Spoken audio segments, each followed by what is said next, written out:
வணக்கம். வெள்ளித்திரையின் தலைப்புச் செய்திகள். இளையராஜாவுடன் மீண்டும் மணிரத்னம் இணைவாரா? MS பாஸ்கருக்கு குவியும் பாராட்டுக்கள். தேசிய விருது குழுவை குறை கூறும் பிரபல இயக்குனர். இனி விரிவான செய்திகள். நான் முதலாக படம் இயக்க இளையராஜாவிடம் சென்றபோது எந்தவித தயக்கமும் இன்றி சம்மதம் சொல்லி இசையமைத்தவர் இளையராஜா. அப்படிப்பட்ட இளையராஜாவை இப்போது ரொம்பவே நான் மிஸ் பண்ணுகிறேன் என்கிறார் இயக்குனர் மணிரத்னம். இளையராஜாவால் தான் இசையில் உள்ள விஷயங்களை நான் கற்றுக்கொண்டேன். அவர் ஒரு ஜீனியஸ் என்று சொல்லும் இயக்குனர் மணிரத்னம், நாங்கள் மீண்டும் இணைந்து பணியாற்றுவதற்கான நல்ல வலுவான கதைக்களம் சூழல் அமைய வேண்டும். அப்படி அமைந்தால் நிச்சயம் அவருடன் பணியாற்றுவேன் என்கிறார் மணிரத்னம். ரோஜா படத்தில் AR ரஹ்மானை அறிமுகப்படுத்தி பிறகு அவரது இசையில் தொடர்ந்து படங்களை இயக்கி வரும் மணிரத்னம் 25 வருடங்கள் கழித்து இளையராஜா பற்றி இப்போதுதான் கருத்து தெரிவித்திருக்கிறார் என்பது குறிப்பிடத்தக்கது. சமீபத்தில் வெளியான 8 தூட்டாக்கள் படத்தை இயக்கியவர் இயக்குனர் ஸ்ரீ கணேஷ். புதுமுகங்களுடன் MS பாஸ்கர் நடித்திருக்கும் இந்த படம் விமர்சன ரீதியாக நல்ல வரவேற்பை பெற்றுள்ளது. இந்த படத்தில் நடித்திருந்த நடிகர் MS பாஸ்கரின் கதாபாத்திரம் நடிகர்கள், இயக்குனர்கள், பத்திரிகையாளர்கள், ரசிகர்கள் என பலரையும் கவர்ந்துள்ளது. அவரை நேரிலும் தொலைபேசி வாயிலாக தொடர்பு கொண்டும் பலர் பாராட்டி வருகின்றனர். இதனால் உற்சாகம் அடைந்த நடிகர் MS பாஸ்கர் தன்னுடைய கதாபாத்திரத்தின் நடிப்பை வெளிக்கொண்டு வர காரணமாக இருந்த இயக்குனர் ஸ்ரீ கணேஷை தனது வீட்டுக்கு அழைத்து தங்க சங்கிலி பரிசளித்து பாராட்டியிருக்கிறார். 64வது தேசிய திரைப்பட விருதுகள் பட்டியல் கடந்த வெள்ளிக்கிழமை அன்று வெளியானது. இதில் ராஜமுருகன் இயக்கத்தில் வெளியான ஜோக்கர் படம் சிறந்த தமிழ் படத்திற்கான விருதை பெற்றுள்ளது. அந்த படத்தில் ஷான் ரோல்டன் இசையில் உருவான ஜாஸ்மின் பாடலை பாடிய சுந்தர் ஐயருக்கு சிறந்த பின்னணி பாடகர் விருது கிடைத்துள்ளது. சிறந்த நடிகராக அக்ஷய்குமார், சிறந்த நடிகையாக CM சுரபி உள்பட பலர் விருதுக்கு அறிவிக்கப்பட்டுள்ளனர். இந்த நிலையில் தேசிய விருது குழுவை கடுமையாக சாடியுள்ளார் இயக்குனர் AR முருகதாஸ். தேசிய விருது குழுவில் உள்ளவர்களின் செல்வாக்கும் பாரபட்சமும் தெளிவாக தெரிகிறது. இது ஒரு தலைப்பட்சமானது என்று தனது ட்விட்டர் பக்கத்தில் தெரிவித்துள்ளார் AR முருகதாஸ். விஜய் சேதுபதி நடித்த இதற்கு தானே ஆசைப்பட்டாய் பாலகுமாரா படத்தை இயக்கிய இயக்குனர் கோகுல் மீண்டும் விஜய் சேதுபதி நடிக்கும் ஒரு படத்தை இயக்க இருக்கிறார். இந்த படத்தின் படப்பிடிப்பு ஆகஸ்ட் மாதம் துவங்க இருக்கிறது. இந்த படத்தில் விஜய் சேதுபதி ஜங்கா என்கிற கதாபாத்திரத்தில் பெரிய கஞ்சனாக நடிக்கிறார். அதனால் படத்திற்கு கஞ்சன் ஜங்கா என்று பெயர் வைக்க இயக்குனர் கோகுல் முடிவு செய்துள்ளார். கதாநாயகியாக எமி ஜாக்சன் நடிக்கும் இந்த படத்தின் பெரும் பகுதி படப்பிடிப்பு ஐரோப்பிய நாடுகளில் நடைபெற உள்ளது. சிக்கனம் பற்றிய கதை கருவை கலகலப்பாக சொல்லும் இந்த படத்தில் நடிக்க இருக்கும் மற்ற நடிகர் நடிகைகள் தேர்வு தற்போது நடைபெற்று வருகிறது. இந்த படத்திற்கு சித்தார்த் விபின் இசையமைக்க முகேஷ் ஒளிப்பதிவு செய்கிறார். ஹிந்தியில் ஷமிதா படத்தில் தனுஷ் ஜோடியாக நடித்த அக்ஷரா ஹாசன் தற்போது அஜித் நடித்து வரும் விவேகம் படத்தில் ஒரு முக்கியமான கதாபாத்திரத்தில் நடித்து வருகிறார். மேலும் ஒரு ஹிந்தி படத்திலும் நடிக்கும் அவர் நாம் நினைப்பது மாதிரி வாழ்க்கை அமைவதில்லை என்கிறார். நான் கால்பந்து விளையாட்டு வீராங்கனையாக ஆக வேண்டும் என்று விரும்பினேன். ஆனால் என் காலில் அடிபட்டதால் அந்த விளையாட்டை என்னால் ஆட முடியவில்லை. இதனால் மனமுடைந்து போனேன். மனதை தேற்றிக்கொண்டு இயக்குனராக முடிவு செய்து உதவி இயக்குனராக பணியாற்ற முடிவு செய்தேன். 4 ஆண்டுகள் உதவி இயக்குனராக இருந்த எனக்கு இப்போது நடிக்கத்தான் அதிகமாக வாய்ப்புகள் கிடைக்கின்றன. படப்பிடிப்புக்கு சென்றால் ஒரு குழந்தை போல நடந்து கொள்ள நான் ஆசைப்படுவேன். ஆனால் அங்கு இருப்பவர்கள் என்னை பெரிய ஆள் போல நடத்துவார்கள். அதனால் நாம் நினைப்பது போல வாழ்க்கை அமைவதில்லை என்று சில நேரங்களில் யோசிக்கத்தான் தோன்றுகிறது என்கிறார் அக்ஷரா ஹாசன். பிரபாஸ், அனுஷ்கா, ராணா, தமன்னா உட்பட பலர் நடிப்பில் ராஜமௌலி இயக்கத்தில் உருவாகியுள்ள பாகுபலி 2ஆம் பாகம் வருகிற 28ஆம் தேதி வெளியாக உள்ளது. நான் கடந்த 5 ஆண்டுகளாக பாகுபலி படத்தின் 2 பாகங்களுக்காகவும் என் நேரத்தை செலவிட்டுள்ளேன். எந்த நேரமும் பாகுபலி படம் பற்றிய சிந்தனை தான் என்னிடம் இருக்கிறது. இந்த படம் வெளியாகி மக்களிடம் சென்ற பிறகும் கூட அந்த சிந்தனை தான் இருக்கும் என்கிறார் பாகுபலி பட இயக்குனரான ராஜமௌலி. இப்போதைக்கு வேறு கதை பற்றி யோசிக்கவோ வேறு படம் பற்றி நினைக்கவோ என்னால் முடியவில்லை. அதனால்தான் அடுத்த படம் பற்றி இப்போதைக்கு எதுவும் சொல்ல முடியாத நிலையில் இருக்கிறேன் என்கிறார் இயக்குனர் ராஜமௌலி. தேவி படத்திற்கு பிறகு யங் மங் சங் படத்தில் கதாநாயகனாக நடித்து வரும் இயக்குனர் பிரபுதேவா அடுத்து விஷால் கார்த்தி நடிக்கும் கருப்பு ராஜா வெள்ளை ராஜா படத்தை இயக்க இருக்கிறார். இந்தியில் ரவுடி ராத்தோர், ராஜ்குமார், சிங்கிஸ்பிளிங் உள்பட பல படங்களை இயக்கி இருக்கும் பிரபுதேவா வெடி படத்திற்கு பிறகு மீண்டும் தமிழில் இயக்கும் படம் இது. இந்த படத்தை நடிகர் ஐசரி கணேஷ் பிரம்மாண்டமாக தயாரிக்க உள்ளார். ஜெயம் ரவி நடிக்கும் வனமகன் படத்தில் கதாநாயகியாக நடித்துள்ள ஹிந்தி நடிகை சாயிஷா சேகல் இந்த படத்தின் ஒரு கதாநாயகியாக நடிக்க இன்னொரு கதாநாயகிக்கான தேர்வு நடைபெற்று வருகிறது. விஜய் சேதுபதியுடன் இணைந்து ஒரு படத்தில் நடிக்கிறார் கௌதம் கார்த்திக். அறிமுக இயக்குனர் ஆறுமுககுமார் இயக்கும் இந்த படத்தை அம்மே நாராயணா புரொடக்ஷன்ஸ் பட நிறுவனம் தயாரிக்கிறது. விஜய் சேதுபதி தீவிரவாத கும்பல் தலைவனாகவும் கௌதம் கார்த்திக் கல்லூரி மாணவனாகவும் நடிக்கும் இந்த படத்தில் ஒக்க மனசு என்கிற தெலுங்கு படத்தில் நடித்த நிஹாரிகா கொனிடலா கதாநாயகியாக நடிக்கிறார். நகைச்சுவை வேடத்தில் ரமேஷ் திலக் நடிக்க ஜஸ்டின் பிரபாகரன் இசையமைத்து வருகிறார். கடந்த ஒரு மாத காலமாக படப்பிடிப்பு நடைபெற்று வரும் இந்த படத்திற்கு இப்போது ஒரு நல்ல நாள் பார்த்து சொல்றேன் என்று பெயர் வைத்துள்ளனர். இந்த படம் முழுக்க பொழுதுபோக்கு படமாக உருவாகி வருகிறது என்கிறார் இந்த படத்தின் இயக்குனர் ஆறுமுககுமார். JVDM கிரியேஷன்ஸ் பட நிறுவனம் சார்பில் பாலசுதன் தயாரித்து இயக்கி இருக்கும் படம் துணிகரம். இந்த படத்தில் புதுமுகங்கள் வினோத் லோகிதாசன், பரணி, செம்மலர், அன்னம் உட்பட பலர் நடித்துள்ளனர். ஒரே நாளில் நடக்கும் 3 சம்பவத்தின் விளைவுகளை மையமாக கொண்ட த்ரில்லர் கதையான இந்த படத்திற்கு ஒளிப்பதிவாளர் மதியின் உதவியாளர் மெய்யேந்திரன் கெம்புராஜ் ஒளிப்பதிவு செய்ய ஷான் கோகுல் பாடல்களுக்கு இசையமைக்கிறார். தனுஜ் மேனன் பின்னணி இசையமைக்கும் இந்த படத்தின் இறுதிக்கட்ட பணிகள் நடைபெற்று வருகின்றன. அடுத்து வருவது இயக்குனரும் நடிகருமான சித்ரா லக்ஷ்மணன் அவர்கள் வழங்கும் அந்த நாள் ஞாபகம்.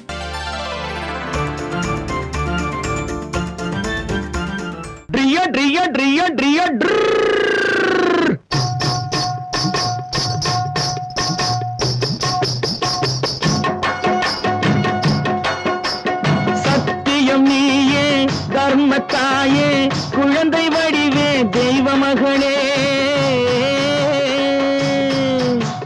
சத்தியம் நீயே, தர்மத்தாயே, குழந்தை வடிவே, தெய்வ மகளே.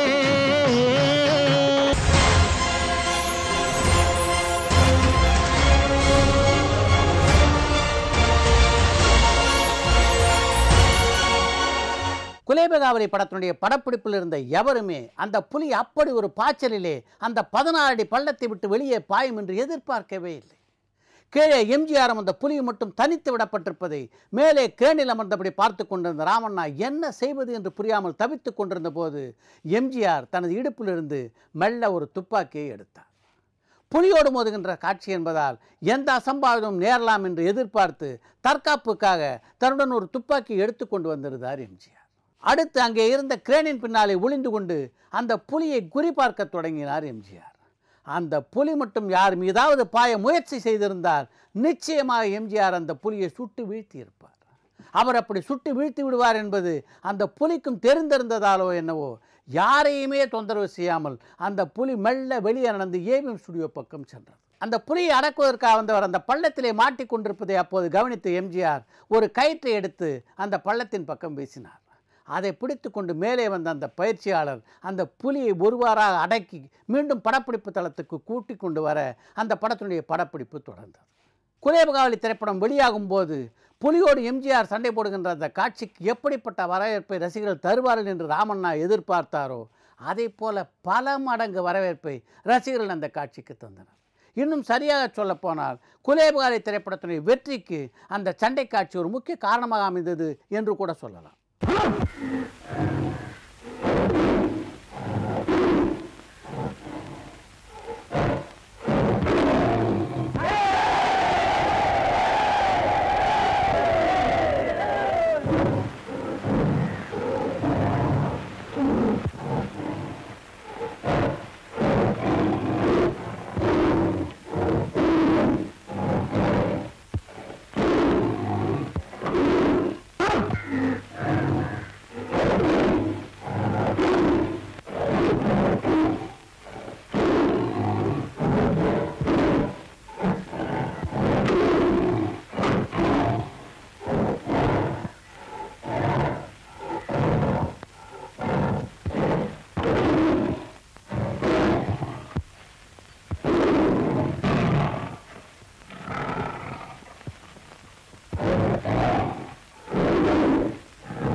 குலேபகாவலி திரைப்படம் மிகப்பெரிய வெற்றி படமாக அமைந்து தமிழ் திரையுலகிலே எம்ஜிஆருடைய அந்தஸ்தை அடுத்த கட்டத்துக்கு அழைத்து சென்றது.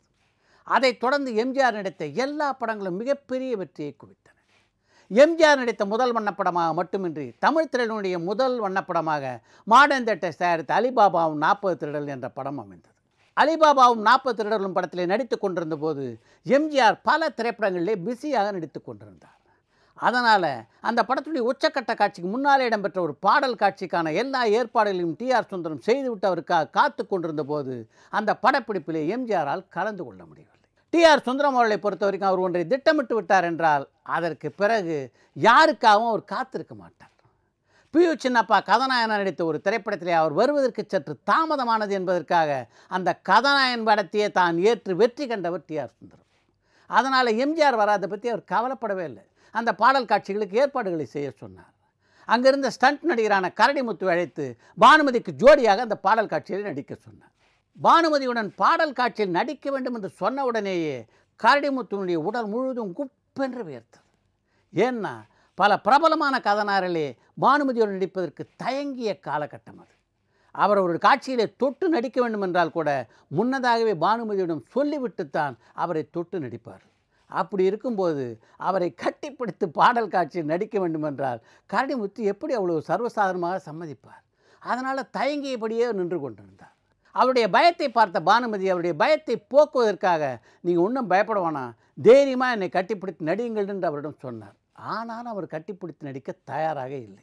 அதை பார்த்த பானுமதி வேறு வழி இல்லாமல் அவருடைய கைகளை பிடித்து தானே கட்டிக்கொண்டு அந்த பாடல் காட்சியை நடித்தார். அதற்கு பிறகு அந்த பாடல் காட்சி படமாக்கப்பட்டது. என்னாட்டமெல்லாம் ஒரு வேட்டையிலே தானே நான் அதில் தவறேனே, என்னாட்டமெல்லாம் ஒரு வேட்டையிலே தானே நான் அதில் தவறேனே. அப்போதெல்லாம் இப்போது உள்ள அளவிற்கு தொலைத்தொடர் வசதிகள் இல்லாத காரணத்தினாலே தான் நடிக்க வேண்டிய பாடல் காட்சியை கரடிமுத்து வைத்து டிஆர் சுந்தரம் அவர்கள் எடுத்து விட்டார் என்ற செய்தி எம்ஜிஆரை சென்று அடையவில்லை.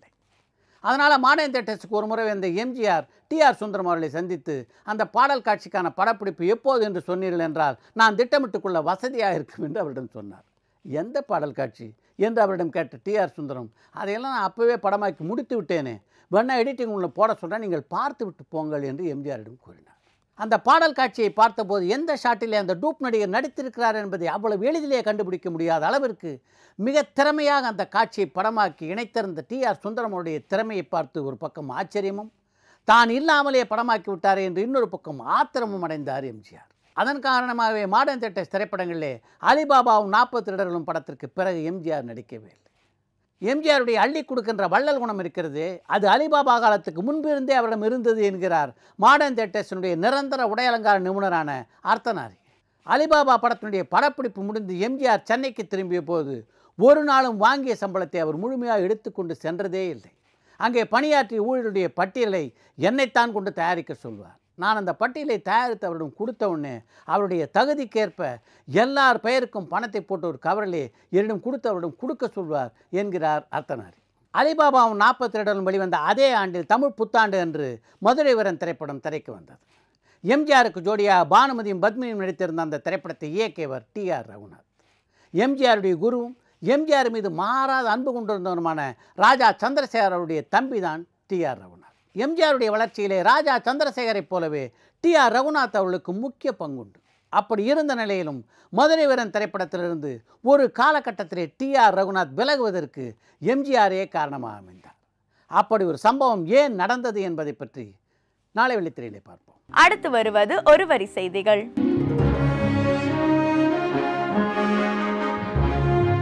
விஜய் நடித்து வரும் 61வது படத்தின் அடுத்த கட்ட படப்பிடிப்பை ஏப்ரல் 16ஆம் தேதி முதல் சென்னையில் நடத்த முடிவு செய்திருக்கிறார் இயக்குனர் அட்லி. விவேகம் படத்தில் விவேக் என்கிற கதாபாத்திரத்தில் நடித்து வருகிறார் அஜித். கசப்பா படத்திற்கு பிறகு மீண்டும் மலையாளத்தில் மம்முட்டியுடன் இணைந்து ஒரு படத்தில் நடிக்க இருக்கிறார் நடிகை வரலட்சுமி. என்னை எப்போதும் கட்டாயப்படுத்தி இசை வாங்க மாட்டார் மணிரத்னம் என்கிறார் இசையமைப்பாளர் ஏஆர் ரஹ்மான். சினம் குறும்படத்தில் பாலியல் தொழிலாளியாக நடித்திருக்கும் நடிகை தன்ஷிகா புகைப்பிடிக்கும் காட்சிகளிலும் நடித்திருக்கிறாராம். ஈட்டி படத்திற்கு பிறகு அதர்வா ஜோடியாக ஒத்தைக்கு ஒத்த படத்தில் நடித்து வருகிறார் நடிகை ஸ்ரீதிவ்யா. சாவித்ரியின் வாழ்க்கை வரலாறு படத்தில் ஜெமினி கணேசனின் முதல் மனைவி வேடத்தில் நடிக்கிறாராம் நடிகை சமந்தா. பொன்மொழிகளுக்கு நவீன உதாரணம் அஜித் என்கிறார் பாடலாசிரியர் கபிலன் வைரமுத்து. சங்கமித்ரா படத்திற்காக வால் சண்டை பயிற்சி பெற்று வருகிறாராம் நடிகை ஸ்ருதிஹாசன். அடுத்து வருவது ரகசியம்.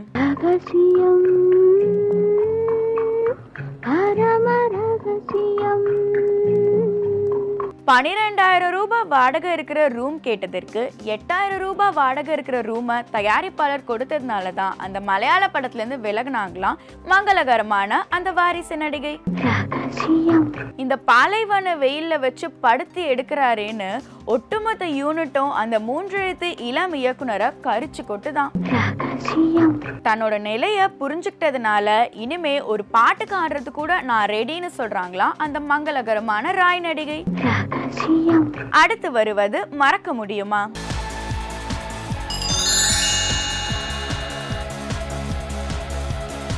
இன்று முதல் குடிக்க மாட்டேன், சத்தியம் அடித்தாங்கம்.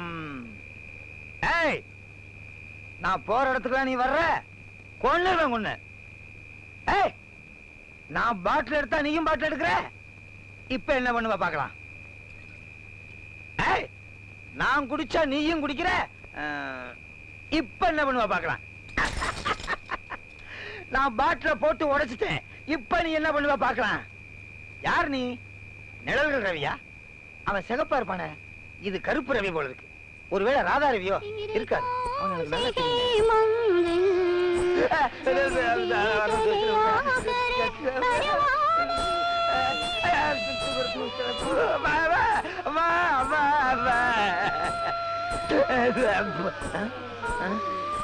சலங்கு சத்தம், வெள்ள சேலை, ஆவியா?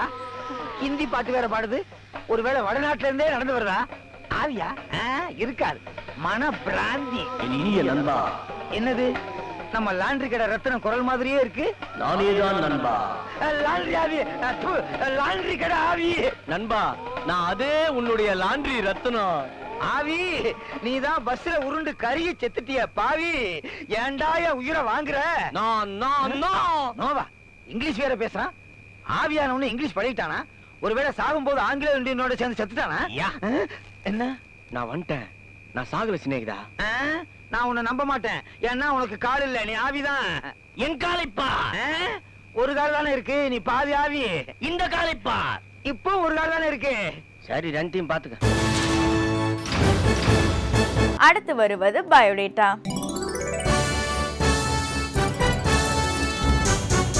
இன்றைய பயோடேட்டா நிகழ்ச்சியில் இடம்பெறும் கலைஞர் நடிகை சொர்ணமாலியா. பெயர் ஸ்வர்ணமாலியா. பிறந்த நாள் 22/4/1981. பிறந்த இடம் தஞ்சாவூர். தந்தை கணேஷ் சர்மா, தாய் மாலினி, சகோதரி ராதிகா. படித்தது MBA. அறிமுகம் அலைப்பாயுதே, இயக்குனர் மணிரத்னம். நடித்த படங்கள் தமிழ் 10, மலையாளம் 2, கன்னடம் 1. இத்துடன் ராஜ் டிவியின் வெள்ளித்திரை நிகழ்ச்சி நிறைவு பெறுகிறது.